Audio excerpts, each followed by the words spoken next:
ക്രിസ്തു ശിഷ്യനായ cent Thomas കേരളത്തിൽ വന്നോ എന്നത് ഒരു ചർച്ചാ വിഷയമാണ്. ഇല്ല എന്നാണ് പല ക്രൈസ്തവരായ ഗവേഷകരുടെയും അഭിപ്രായം. ഈ വീഡിയോയിൽ ആദ്യ ഭാഗം ഈ വിഷയവും രണ്ടാം ഭാഗം പാലയൂർ പള്ളി വിശേഷങ്ങളുമാണ്. യേശു ദൈവമാണെന്നതിന് ബൈബിളിൽ വ്യക്തമായ ഒരു വചനവുമില്ല. കുരിശു സംഭവത്തിന് ശേഷം പ്രത്യക്ഷപ്പെട്ട യേശുവിൻ്റെ ദേഹത്തിൽ കണ്ട മുറിവിൽ കൈവച്ച് എൻ്റെ കർത്താവേ എൻ്റെ ദൈവമേ എന്ന് തോമസ് പറഞ്ഞുവെന്നും അതാണ് ക്രൈസ്തവർ യേശു ദൈവമാണെന്ന് പറയാൻ തെളിവായി പറയുന്നത്. പക്ഷേ അത്ഭുതസ്തബ്ധരാകുമ്പോൾ ഏതൊരാളും പറയുന്ന ഒരു വാക്കല്ലേ അത് എന്ന ചോദ്യം പ്രസക്തമാണ്. എൻ്റെ അമ്മേ എൻ്റെ ദൈവമേ എന്നൊരാൾ ഒറ്റശ്വാസത്തിൽ പറഞ്ഞാൽ അതിനർത്ഥം അമ്മയെ വിളിക്കുമ്പോൾ ദൈവത്തെ ഓർത്തു എന്നല്ലാതെ അമ്മ ദൈവമാണെന്ന് അതിനർത്ഥമില്ലല്ലോ. സെൻറ് തോമസിൻ്റെ കേരള സന്ദർശനത്തെപ്പറ്റി സഭാപരിഷ്കർത്താവും യുക്തിചിന്തയുടെ പ്രചാരകനുമായ ജോസ് കണ്ടത്തിൽ പറയുന്നത് ഇങ്ങനെയാണ്. സെൻറ് തോമസ് കേരളത്തിൽ വന്നില്ല എന്ന പകൽ പോലെ സത്യമായ ഒരു കാര്യമാണ്. വന്നിട്ടില്ല, തെക്കേ ഇന്ത്യയിലേക്ക് വന്നിട്ടില്ല. അത് ജോസ് കണ്ടത്തിൽ മാത്രമല്ല പറഞ്ഞത്. ഇതിനു മുമ്പ് ഇപ്പോൾ പോപ്പ് എമിറേറ്റ്സ് ആയിട്ടിരിക്കുന്ന ബെനഡിക്റ്റ് 16 സംശയലേശമന്യേ പറഞ്ഞു സെൻറ് തോമസ് തെക്കേ ഇന്ത്യയിൽ പോയിട്ടില്ല. ഇവിടെ ഒരു തോമായും വന്നിട്ടില്ല, ഓരോത്തിനും ഇവിടെ വന്നിട്ടില്ല എന്നുള്ളത് ചരിത്ര സത്യമാണ്. അത് മാർപ്പാപ്പ പോലും അംഗീകരിച്ച സത്യമാണ്. മാർപ്പാപ്പ ഈ അപ്രമാദത്തുള്ള ആളായതുകൊണ്ട് ഞാൻ പേര് ആവർത്തിച്ച് പറഞ്ഞതേ ഉള്ളൂ. സഭയുടെ തലവനല്ല, അയാൾ പോലും നിഷേധിച്ചതാണിത്. അത് ഇപ്പോഴും നമുക്ക് നെറ്റിൽ ഫേസ്ബുക്ക് തപ്പിയാൽ കിട്ടും. ബെനഡിക്റ്റ് 16 വ്യക്തമായിട്ട് പറഞ്ഞു തോമാസ് ലീയ ഇവിടെ പോയിട്ടില്ല. തോമാസ് ലീയ എഡേസയിലാണ് മരിച്ചതും അവിടെയാണ് സംസ്കരിച്ചതും. എന്നിട്ട് ഇവിടെ മുഴുവൻ തോമാസ് ലീയയുടെ തിരുശേഷിപ്പുകളാണ് കേട്ടോ. കേരളത്തിലെ എല്ലാ പള്ളിയിലും സെൻറ് തോമസ് ചർച്ചിലൊക്കെ അങ്ങനെ തിരുശേഷിപ്പ് വെച്ചിട്ടുണ്ട്. മൈലാപ്പൂരിൽ നിന്ന് എടുത്തുകൊണ്ട് വരുന്നത്. മൈലാപ്പൂർ അങ്ങനെ വധിച്ചെന്നും കൊന്നെന്നും അവിടുത്തെ ഒരു വലിയ ആ ഈ മലയൊക്കെ ഒത്തിരി കഥ അവിടെ ഉണ്ടാക്കിയിട്ടുണ്ട്. അതിനകത്ത് വലിയ കാര്യമൊന്നുമില്ല. അയാൾ കുരിശ് പിടിച്ചോണ്ടാണ് മരിച്ചതെന്നും. തോമായുടെ കാലത്ത് കുരിശില്ലല്ലോ. AD 345 AD 445 ക്രിസ്തു മതത്തിലെ കുരിശ് ഔദ്യോഗിക ചിഹ്നമായിട്ട് വരുന്നത്.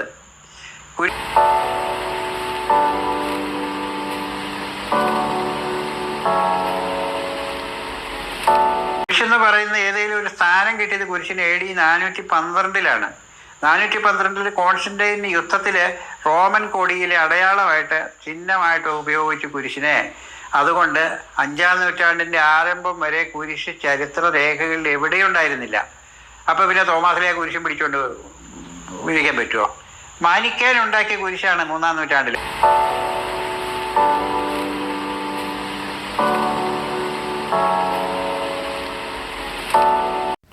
ആദ്യകാല സൺഡേ സ്കൂൾ അധ്യാപകനും പത്രപ്രവർത്തകനും മനോരമ ഇയർ ബുക്കിൻ്റെ ദീർഘകാല എഡിറ്ററുമായി പ്രവർത്തിച്ച ശേഷം യുക്തിവാദിയായി മാറിയ ജോസഫ് ഇടമറുക് ഈ വിഷയത്തിൽ ഗ്രന്ഥം രചിച്ചിട്ടുണ്ട്. സെൻറ് തോമസ് ഒരു കെട്ടുകഥ എന്ന പേരിൽ. ഡോക്ടർ വിനിൽ പോളും സാംസ്കാരിക ചരിത്രകാരനായ MG ശശിഭൂഷണും ഇതേ നിരീക്ഷണം വെച്ചു പുലർത്തുന്നു. സെൻറ് തോമസ് ക്രിസ്ത്യൻസ് ആണ് കേരളത്തിൽ വന്നിട്ടുള്ളതെന്ന് വിശ്വസിക്കുന്നയാളാണ് ഞാൻ. സെൻറ് തോമസ് അല്ല, സെൻറ് തോമസ് ക്രിസ്ത്യൻസ് ആണ് വന്നിട്ടുള്ളത് ഈ കാലത്ത്. അത് നേരത്തെ തന്നെ ഈ പറയുന്ന ഏതാണ്ട് കാലത്ത്, ഈ 1-ാം നൂറ്റാണ്ടാകാം അല്ലെങ്കിൽ 2-ാം നൂറ്റാണ്ടാകാം. ക്രിസ്തു വർഷത്തിന്റെ ആദ്യ നൂറ്റാണ്ടുകളിൽ നമ്മുടെ ക്രിസ്ത്യൻ ചരിത്രം പഠിക്കുന്നവരിലും പറയുന്നവരിലും ഇപ്പം ഞങ്ങളുടെ കുടുംബങ്ങളിലൊക്കെ കേൾക്കുന്ന ഒരു കഥയുണ്ടല്ലോ. അന്ന് നമ്പൂതിരിമാരെ കൺവേർട്ട് ചെയ്തു. പക്ഷെ അന്ന് നമ്പൂതിരിമാരുണ്ടായിരുന്നു. അതാണ് ബ്രാഹ്മണരുണ്ടാവുക, നമ്പൂതിരിമാർ ഒരിക്കലും ഉണ്ടാവില്ല. അത് ഉറപ്പാണ്. ബ്രാഹ്മണർ എന്ന് വെച്ചാൽ ഒരു പ്രീസ്റ്റ്ലി ക്ലാസ് അന്നും ഉണ്ടായിരുന്നിരിക്കും.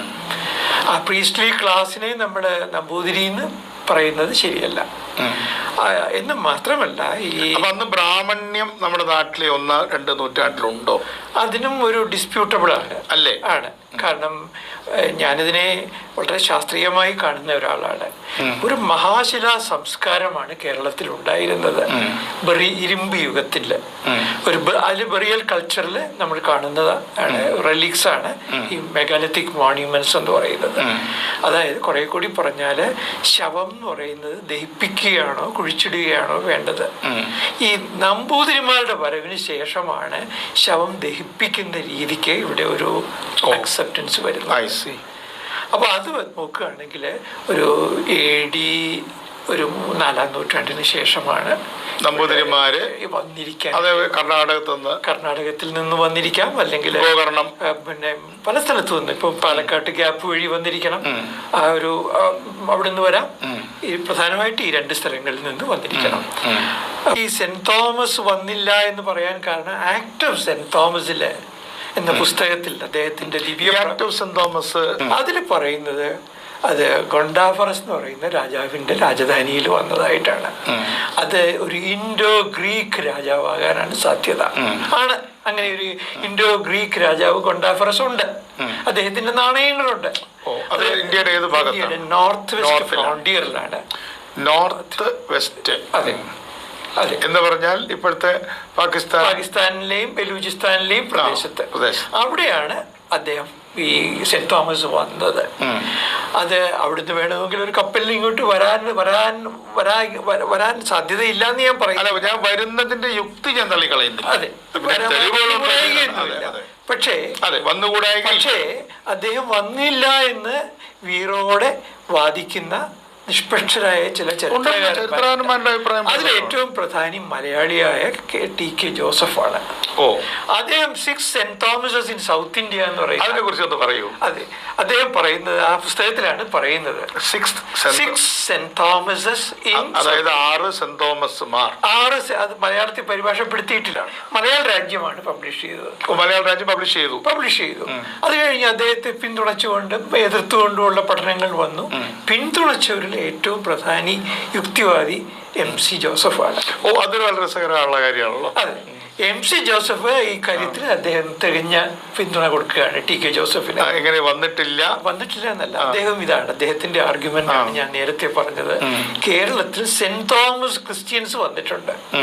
പ്രധാനമായിട്ട് ടി.കെ. ജോസഫിന്റെ ആർഗ്യുമെന്റ് മലയാറ്റൂരിലെ രക്തസാക്ഷിയായ ഒരു സെയിന്റ് തോമസിനെ പറ്റി പറയുന്നുണ്ട്. അദ്ദേഹം അംഗീകരിക്കുന്നു. ഒരു വിശുദ്ധനായ തോമസിന്റെ രക്തസാക്ഷിത്വം മലയാറ്റൂരിലുണ്ടായിരിക്കും. അതുപോലെ തന്നെ മൈലാപ്പൂരിലെ രക്തസാക്ഷിയായ ഒരു സെന്റ് തോമസിനെ പറ്റിയും നമ്മുടെ ഇടയിൽ ഐതിഹ്യമുണ്ട്. അതും ടി.കെ. ജോസഫ് അംഗീകരിക്കുന്നു.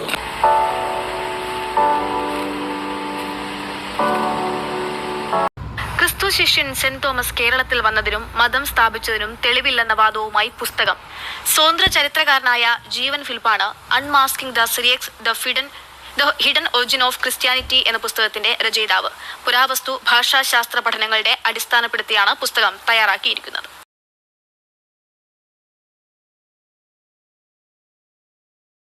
ഞാനിവിടെ നടത്തിയിരിക്കുന്ന പഠനമെന്ന് പറയുന്നത് സാധാരണ ചെയ്യുന്ന പഴയകാല രേഖകളോ എഴുത്തുകളോ അനുസരിച്ചുള്ളതല്ല. ആർക്കിയോ ലിംഗ്വിസ്റ്റിക് സ്റ്റഡിയാണ്. നമ്മൾ ഒരു പുതിയ മതമോ അല്ലെങ്കിൽ ഫിലോസഫിയോ ഒരു മൈഗ്രേറ്റ് ചെയ്യുമ്പോൾ, പുതിയ നാടുകൾ തേടി പോകുമ്പോൾ അവിടെ സെറ്റിൽമെൻറ്റുകൾ ഉണ്ടാവുകയും ആ സെറ്റിൽമെൻറ്റുകളിൽ ജീവിക്കുന്നവരെ ആർക്കിയോളജിക്കൽ റിമെയിൻസ് അവശേഷിപ്പുകൾ ഉണ്ടാവുകയും ചെയ്യും. നമ്മുടെ ഇവിടെ നിന്ന് കുഴിച്ചെടുക്കപ്പെട്ട ആർക്കിയോളജിക്കൽ റിമെയിൻസും ഈ മധ്യേഷ്യയിലും അല്ലെങ്കിൽ ചൈനയിലോ പഴയ സസാനിയൻ സാമ്രാജ്യത്തിൻ്റെ പേർഷ്യൻ സാമ്രാജ്യത്തിലോ ഉണ്ടായിരുന്നതോ അല്ലെങ്കിൽ ഈജിപ്തിലോ സെൻട്രൽ സിറിയയിലും ഉണ്ടായിരുന്ന ആ ഈ അവശേഷിപ്പുകളെല്ലാം കൂടെ കമ്പൈൽ ചെയ്തിട്ട് ഇത് തമ്മിലുള്ള താരതമ്യ പഠനത്തിൽ കൂടി നമുക്ക് കണ്ടുപിടിക്കാൻ പറ്റും ഇത് തമ്മിൽ റിലേഷൻസ് ഉണ്ടോ, അതുവഴിയാണോ വന്നതെന്ന്. പക്ഷേ എൻ്റെ അന്വേഷണത്തിൽ നിന്ന് എനിക്ക് ഇന്ത്യയിൽ നിന്നോ പ്രത്യേകിച്ച് പഴയകാല തമിഴകത്തിൻ്റെ ഭാഗത്തു നിന്നോ എവിടെ നിന്നോ ഈ പറയുന്ന സിറിയ ക്രിസ്ത്യാനിറ്റിയുടെയോ ഏത് തരത്തിലുള്ള ക്രിസ്ത്യാനിറ്റിയുടെയോ ഒരവശേഷിപ്പുകളും നമുക്ക് കണ്ടെടുക്കാൻ കഴിഞ്ഞിട്ടില്ല. ഇത് തമ്മിൽ സൂചിപ്പിക്കുന്നത് 15th സെഞ്ചുറിക്ക് ശേഷമുള്ള അവശേഷിപ്പുകളല്ലാതെ നമുക്ക് കിട്ടിയിരിക്കുന്നത് പഹലവി കുരിശുകൾ മാത്രമാണ്. ഈ പഹലവി കുരിശുകളെ കുറിച്ചുള്ള പഠനം നമ്മൾ നടത്തുമ്പോഴാണ് യഥാർത്ഥത്തിൽ ഇതിൻ്റെ രഹസ്യം വെളിവാകുന്നത്. പഹലവി കുരിശ് എന്ന് പറയുന്നത് യഥാർത്ഥത്തിൽ പഹലവി എന്ന് പറഞ്ഞ ലാംഗ്വേജ് ഇൻസ്ക്രൈബ് ചെയ്തുകൊണ്ടും കുരിശാണ്. പക്ഷേ നമ്മുടെ നെസ്റ്റോറിയൻസോ സിറിയ ക്രിസ്ത്യാനിറ്റിയുടെയോ പേർഷ്യൻ ക്രിസ്ത്യാനിറ്റിയുടെയോ ഐഡൻറ്റിറ്റിയായ സ്പ്ലേഡാം കുരിശുകൾ എന്ന് പറഞ്ഞ കുരിശുകൾ നമുക്ക് മധ്യപൂർവ്വ ഏഷ്യ ഭാഗങ്ങളിലും പേർഷ്യൻ സാമ്രാജ്യത്തിൻ്റെ ഭാഗങ്ങളിലും കിട്ടുമ്പോൾ ഒരു സ്പ്ലേഡാം കുരിശ് പോലും നമുക്ക് ഇന്ത്യയിൽ നിന്ന് ഇതേവരെ കിട്ടിയിട്ടില്ല. സെയിൻറ്റ് തോമസ് വന്നിട്ടില്ല എന്ന് ഞാൻ പറയാൻ കാരണം സെയിൻറ്റ് തോമസ് വന്നു എന്ന് ഈ ഇപ്പോഴത്തെ വ്യവസ്ഥാപിത ക്രിസ്തുമതം പറയുന്ന മൈലാപ്പൂർ കടറടങ്ങി എന്ന് പറയുന്നതിനോ യാതൊരു തെളിവുകളും ഇല്ല എന്നുള്ളതാണ്. അങ്ങനെ ഒരു ഒരു ഒരു ഒരു ഒരു പ്രോസെലിറ്റൈസേഷൻ സെൻറ് തോമസിൻ്റെ ഇവിടെ നടന്നിട്ടുണ്ടെങ്കിൽ അത് ട്രേഡ് വഴിയായിരിക്കണമല്ലോ വന്നിരിക്കുന്നത്. അപ്പോൾ അങ്ങനെ ട്രേഡ് വഴി വന്നിട്ടുണ്ടെങ്കിൽ 1-ാം നൂറ്റാണ്ടിൽ ക്രിസ്തുമതം ഇവിടെയുണ്ടെങ്കിൽ 1-ാം നൂറ്റാണ്ടിലേതായ അവശേഷിപ്പുകൾ നമുക്ക് കിട്ടണം. അത് കിട്ടിയിട്ടില്ല. അതുകൊണ്ട് തന്നെ നമുക്കറിയാൻ പറ്റും മൈലാപ്പൂരുള്ളത് ഒരു മാനിക്കൽ സെറ്റിൽമെൻ്റ് ആയിരുന്നു. അതൊരു ക്രിസ്ത്യൻ മത സെറ്റിൽമെൻ്റ് അല്ല. അത് പിന്നീട് പോർച്ചുഗീസുകാർ അത് എക്സ്കവേറ്റ് ചെയ്തപ്പോഴാണ് നമുക്ക് ആദ്യമായിട്ട് ഈ കുരിശ് കിട്ടുന്നത്. റംബാൻ പാട്ടിലും മറ്റും പറയുന്ന സെൻറ് തോമസിൻ്റെ ചരിത്രം എന്തായാലും കേരളത്തിൽ 7 പള്ളികൾ സ്ഥാപിച്ചതായ പുരാവർത്തത്തിൻ്റെ അടിസ്ഥാനത്തിൽ അവ ഏതൊക്കെയാണെന്ന് നോക്കാം. ഇതിൽ ആദ്യത്തെ പള്ളി കൊടുങ്ങല്ലൂരിലെ മാലിയങ്കരയിലോ അഴീക്കോടോ ആണ്. രണ്ടാമത്തേത് തൃശ്ശൂർ ജില്ലയിലെ തന്നെ പാലയൂരാണ്. മൂന്നാമത്തേത് എറണാകുളം ജില്ലയിലെ പറവൂരിനടുത്ത കോട്ടക്കാവാണ്. അടുത്തത് എറണാകുളം ജില്ലയിൽ തന്നെ കോക്കാമംഗലം. അടുത്തത് കൊല്ലം തുറമുഖത്ത് ജോനകപ്പുറത്തിനടുത്തുള്ള പള്ളിയാണ്. പത്തനംതിട്ട ജില്ലയിൽ 2 പള്ളികളുണ്ട്. ഒന്ന് തിരുവല്ലയിലെ നിരണത്തും മറ്റേത് ചാലിലെ നിലക്കലും.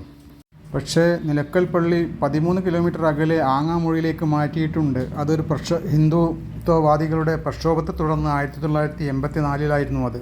സത്യത്തിൽ നിലക്കൽ അങ്ങനെ ഒരു പള്ളിയോ കുരിശോ ഉണ്ടായിരുന്നെങ്കിൽ സമ്മർദ്ദ ശക്തികൾക്ക് കീഴ്വഴങ്ങിക്കൊണ്ട് അങ്ങനെ മാറ്റേണ്ട ആവശ്യമുണ്ടായിരുന്നോ എന്നത് ഒരു പ്രസക്തമായ ചോദ്യമാണ്. തമിഴ്നാട്ടിലെ കന്യാകുമാരി ജില്ലയിൽ തിരുവിതാംകൂറാണ് അരപ്പള്ളി.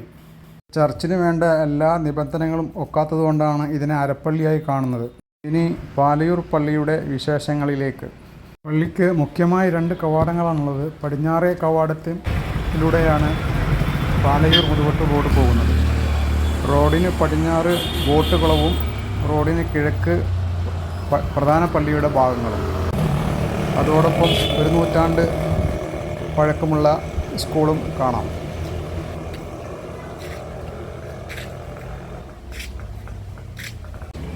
ബോട്ടുകളും ഭാഗത്താണ് സെൻറ് തോമസിൻ്റെ പ്രതിമയും മ്യൂസിയവും ഇരിക്കുന്നത്.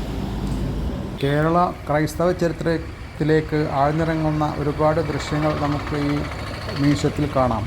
മ്യൂസിയത്തെപ്പറ്റി വേറൊരു വീഡിയോ ചെയ്തിട്ടുണ്ട്. അതിനാൽ ഇവിടെ കൂടുതൽ വിശദീകരിക്കുന്നില്ല.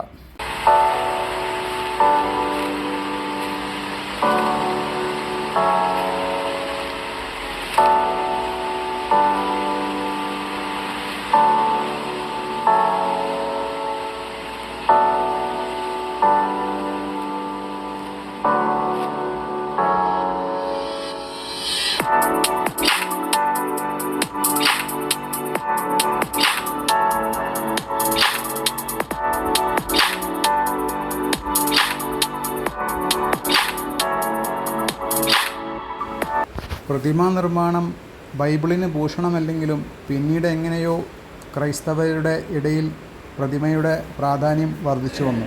ഇപ്പോൾ പ്രതിമയില്ലാതെ ആരാധന കേന്ദ്രങ്ങൾ ഇല്ല എന്ന് തന്നെ പറയാം. മ്യൂസിയത്തിൽ ഒരുപാട് വിശുദ്ധരുടെ പ്രതിമകൾ കാണാം.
സെൻറ് തോമസിൻ്റെ ലോകത്തിലെ ഏറ്റവും വലിയ പ്രതിമയാണ് ഇതെന്ന് പറയപ്പെടുന്നു.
കനാലും കുളവും ഇടയിലുള്ള സ്ഥലം ഇപ്പോൾ കരയാണ്. കാലക്രമേണ അങ്ങനെ ആയതാവാം.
പള്ളിയുടെ തെക്ക് ഭാഗം ഗേറ്റ് വരെയുള്ള ഭാഗത്തെയാണ് തോമാപാത എന്ന് പറയുന്നത്.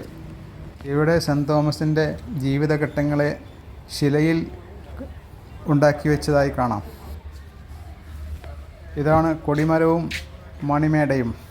മുൻപ് ഇതിന് മുകളിലോട്ട് കയറാൻ സൗകര്യമുണ്ടായിരുന്നു. ഇപ്പോൾ അത് നിരോധിച്ചിട്ടുണ്ട്.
മ്യൂസിയത്തിലേക്കുള്ള ടിക്കറ്റ് ഓഫീസിൽ നിന്നാണ് ലഭിക്കുക.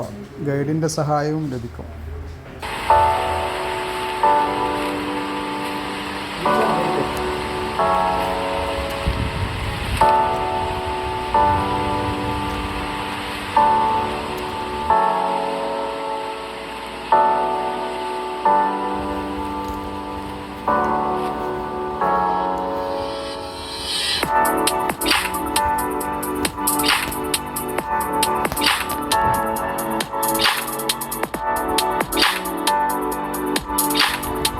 പള്ളിയുടെ കിഴക്ക് ഭാഗത്തേക്കുള്ള കവാടമാണിത്.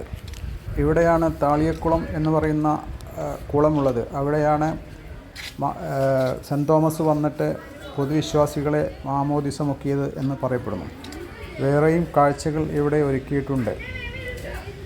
യേശുവിൻ്റെ ജീവിതത്തിലെ രംഗങ്ങൾ ദൃശ്യവൽക്കരിച്ചിരിക്കുന്ന പാത, അതായത് കുരിശിൻ്റെ വഴി ഇവിടെ കാണാം കുളത്തിന് ചുറ്റുഭാഗത്തും.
തമിഴ്നാട്ടിലെ മൈലാപ്പൂരിൽ സെൻറ് തോമസ് വധിക്കപ്പെട്ടു എന്നാണ് വിശ്വസിക്കപ്പെടുന്നത്.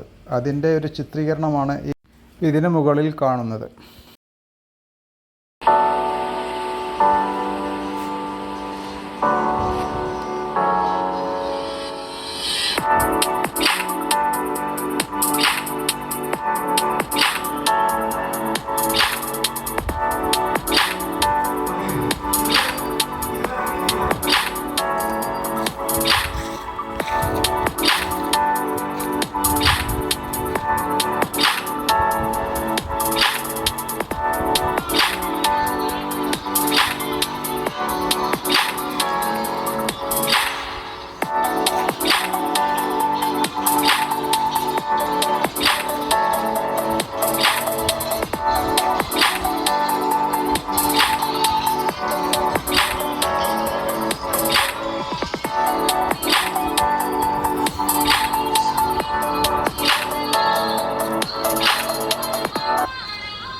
ആധുനിക ശാസ്ത്ര സങ്കേതമാണ് NLP അഥവാ ന്യൂറോ ലിംഗ്വിസ്റ്റിക് പ്രോഗ്രാം. ഇത്തരം പ്രതിമകളിലൂടെയും ദൃശ്യങ്ങളുടെയും ഉദ്ദേശിക്കുന്നത് മനുഷ്യ മനസ്സിൽ വിശ്വാസം രൂഢമാക്കുക എന്നുള്ളതാണ്.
ആദ്യകാലത്ത് ഉപയോഗിച്ചിരുന്ന കിണറാണിത്. ഇവിടുത്തെ ഓരോ സ്ട്രക്ചറുകളും ഓരോ വിശ്വാസികൾ, ധനവാന്മാരായ വിശ്വാസികൾ സ്പോൺസർ ചെയ്തിട്ട് ഉണ്ടാക്കിയിട്ടുള്ളതാണ്. സാരിയെടുത്ത കന്യാമറിയത്തെ കാണാം. രണ്ട് ഭാഗത്തും രണ്ട് ആനകളുണ്ട്. ഇതെല്ലാം നേരത്തെ പറഞ്ഞ പ്രബോധനത്തിൻ്റെ ഓരോ വഴികളാണ്. ഇത് കൂടാതെ സിസ്റ്റർ അൽഫോൻസ, ദേവസഹായം പിള്ള തുടങ്ങി വിശുദ്ധരാക്കപ്പെട്ടവരുടെ പ്രതിമകളും അവരുടെ സ്മരണകളും ഇവിടെ കാണാം.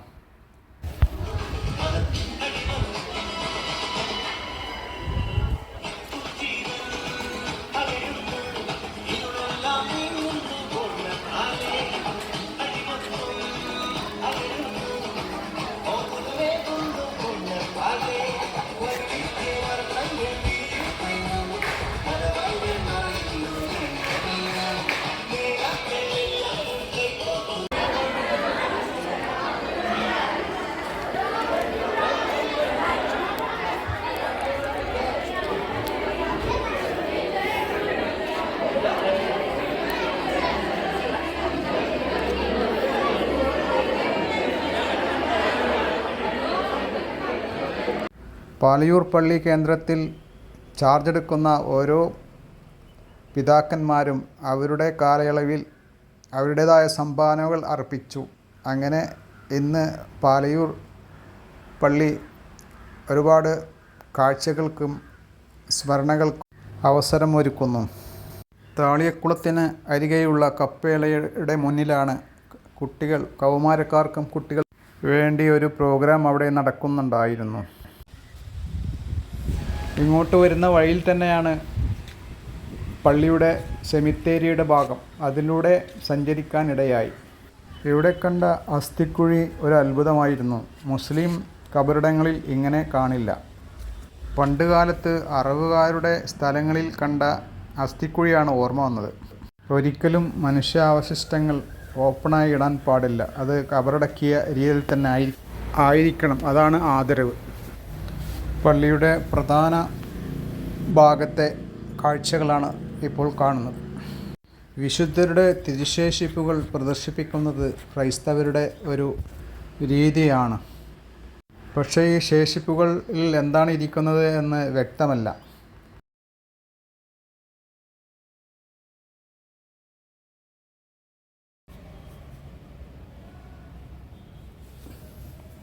ഇതിനുള്ളിൽ ആദ്യ പള്ളിയുടെ ഫൗണ്ടേഷൻ ഭാഗങ്ങൾ ഒരു ഭാഗത്ത് കാണാം. ഇതിൻ്റെ ചരിത്രം ഇവിടെ എഴുതി വച്ചിട്ടുണ്ട്, ഇംഗ്ലീഷിലും മലയാളത്തിലും.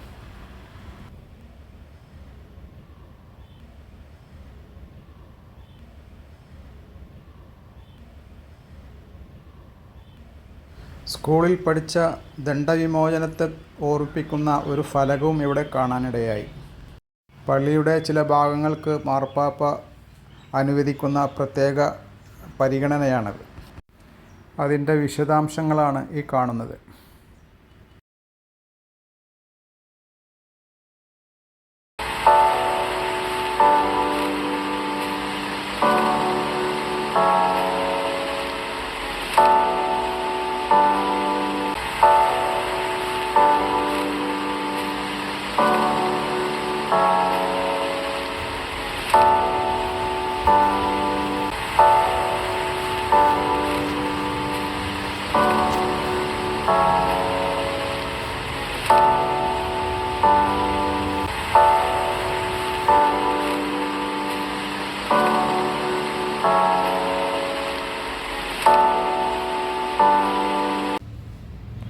പള്ളിയുടെ കൽക്കുരിശുള്ള ഭാഗത്ത് തന്നെയാണ് കുമ്പസാര കൂടിയിരിക്കുന്നത്.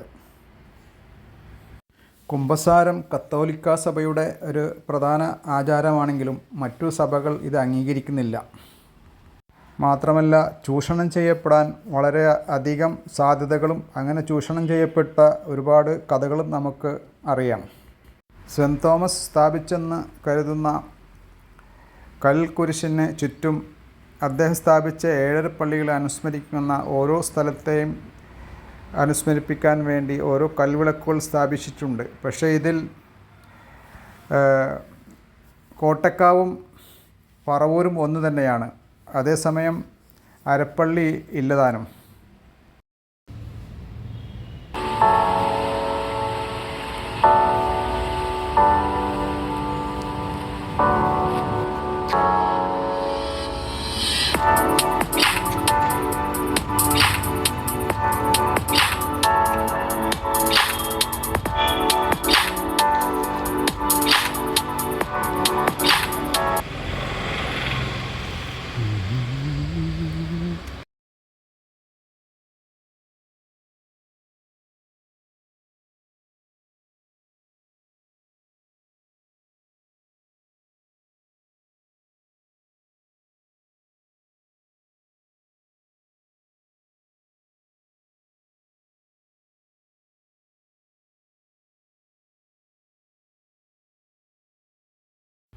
മെയിൻ ഗേറ്റിൽ നിന്ന് പുറത്തിറങ്ങി കിഴക്കോട്ട് തൃശ്ശൂർ റൂട്ടിൽ ഒരു ഫർലങ് പോയാൽ ജൂതക്കുന്നിൽ കാണാം. സെൻറ് തോമസ് പാലയൂർ വരുന്നതിന് മുമ്പ് പാലയൂർ ജൂതന്മാർ താമസിച്ചിരുന്നു. ജൂതക്കുന്ന് എന്ന് ആണ് ഇന്ന് അറിയപ്പെടുന്നത്. അവിടെ ഇപ്പോൾ ഒരു സ്മാരകമായ ഒരു കപ്പേളയുണ്ട്. അതാണ് ഈ കാണുന്നത്. ജൂതന്മാരെ അന്വേഷിച്ചാണ് സെൻറ് തോമസ് പാലയൂർ വന്നത് എന്നാണ് ഐതിഹ്യം. അതോടൊപ്പം നമ്പൂതിരിമാരും അവിടുത്തെ മറ്റു തറവാട്ടുകാരും ക്രൈസ്തവ മതത്തിൽ ചേർന്നു എന്നാണ് പറയപ്പെടുന്നത്. എന്നാൽ സെൻറ് തോമസിൽ വിശ്വസിക്കാത്ത സ്ഥലവാസികൾ ആ സ്ഥലത്തെ കാടാവട്ടെ എന്ന് ശപിച്ചുകൊണ്ട് വെന്മനാട് എന്ന അടുത്ത സ്ഥലത്തേക്ക് മാറിപ്പോയി എന്നാണ് ഐതിഹ്യം. അങ്ങനെ സ്ഥലത്തിന് ചാവക്കാട് എന്ന പേര് വന്നു.